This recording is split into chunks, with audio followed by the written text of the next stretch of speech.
वंदे मातरम, वंदे मातरम, वंदे मातरम। हम अपना अधिकार मांगते नहीं जीते भीख मांगते। हरियाणा सरकार होश में आओ, होश में आओ, होश में आओ, हरियाणा सरकार होश में आओ, होश में आओ, होश में आओ। भ्रष्ट अधिकारियों को जेल में डालो, जेल में डालो, जेल में डालो, भ्रष्ट अधिकारियों को जेल में डालो, जेल में डालो, जेल में डालो। साथियों नमस्कार, आप देख रहे हैं लक्ष्य इंडिया न्यूज़ और मैं आपके साथ रही। फिलहाल बता दें आपको सेक्टर 12 मौजूद हैं और भाई यहाँ पर BMS भारतीय मजदूर संघ यहाँ पहुँचा है डीसी साहब को ज्ञापन देने के लिए। बता दें आपको हरियाणा में पिछले वर्ष 2025 में मुख्यमंत्री जी के द्वारा घोषणा की गई थी कि भाई जितने भी कर्मचारी हैं HKRN के अंडर में जो लगे हुए हैं कहीं ना कहीं उनको 58 साल तक नौकरी करने दी जाएगी। लेकिन इसी विषय में कहीं ना कहीं जो वो बयान था उस पर मुख्यमंत्री जी और सरकार खरी नहीं उतरी है और इसी विरोध में BMS भारतीय मजदूर संघ यहाँ पहुँचा है डीसी साहब को ज्ञापन देने के लिए। आइए जानते हैं क्या कुछ मुख्य समस्या है, क्या कुछ ज्ञापन के माध्यम से डीसी साहब को देने जा रहे हैं। क्या नाम? अशोक कुमार, प्रदेश अध्यक्ष का दायित्व है भारतीय मजदूर संघ में। और जो प्रदेश की हमारे मुख्यमंत्री की अध्यक्षता में एक कमेटी बनी है उद्योग श्रमिक मैत्री परिषद, उसमें मैं सदस्य हूँ। मिनिमम वेज बोर्ड है हरियाणा का, उसका भी सदस्य। तो आज क्या नौबत आ गई है जो आपको ये प्रदर्शन करना पड़ रहा है यहाँ पे? ये प्रदर्शन का असली कारण आप सब देखते हैं कि हमारे संविधान में भारत में दो तरीके की सरकार होती हैं। एक सरकार परमानेंट सरकार जो बाबू लोग चलाते हैं, और दूसरी सरकार जो 5 साल के लिए आती है, 2.5 साल के लिए आती है, 10 साल के लिए आती है। जो हमारे माननीय मुख्यमंत्री जी हैं, श्रम मंत्री पहले रहे हैं, श्रमिकों की समस्याओं से वाकिफ हैं, परिचित हैं भली भांति। 26 अप्रैल को हमने कार्यक्रम किया था गुड़गांव में, उनका सम्मान किया था, क्योंकि जो सर्विस सिक्योरिटी एक्ट उन्होंने लागू किया जिसमें लगभग 1 लाख लोग HKRN के उनको सर्विस सिक्योरिटी एक्ट का लाभ दिया गया, उनकी 58 साल तक सेवा सुरक्षित की गई। उसके लेटर जारी होने थे। अगस्त 2024 से आज 2026 का अगस्त आने वाला है, लेकिन वो अभी लागू नहीं हुआ। उन्होंने वहां सभी श्रमिकों के सामने एक डेडलाइन तय की थी कि 15 जून तक आपका काम हो जाएगा। मुख्यमंत्री जी की कोई गलती नहीं, लेकिन जो दूसरी सरकार है जिसके मुखिया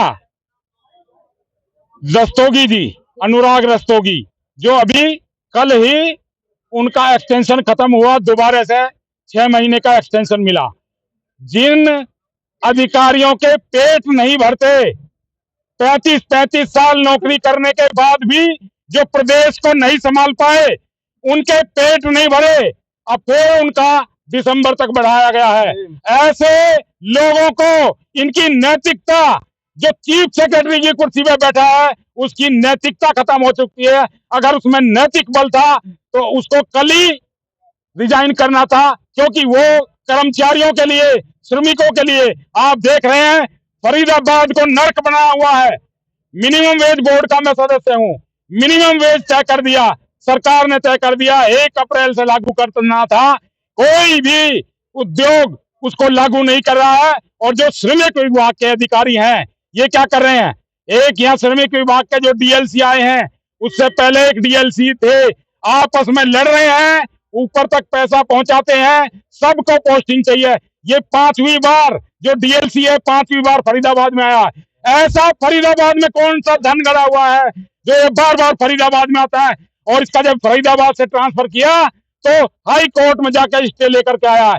ऐसे चोरों को मैं माननीय मुख्यमंत्री जी आपसे कहना चाहता हूं, ऐसे चोरों को बेनकाब करके जिस तरीके से 2-3 IAS अधिकारियों को जेल में डाला है, जो श्रमिकों की मांग पूरा नहीं होने दे रहे हैं, उन अधिकारियों की जिम्मेवारी तय करके उनको जेल के अंदर डालने का काम जब तक हरियाणा सरकार नहीं करेगी, जब तक हरियाणा का मजदूर जेल में बैठेगा।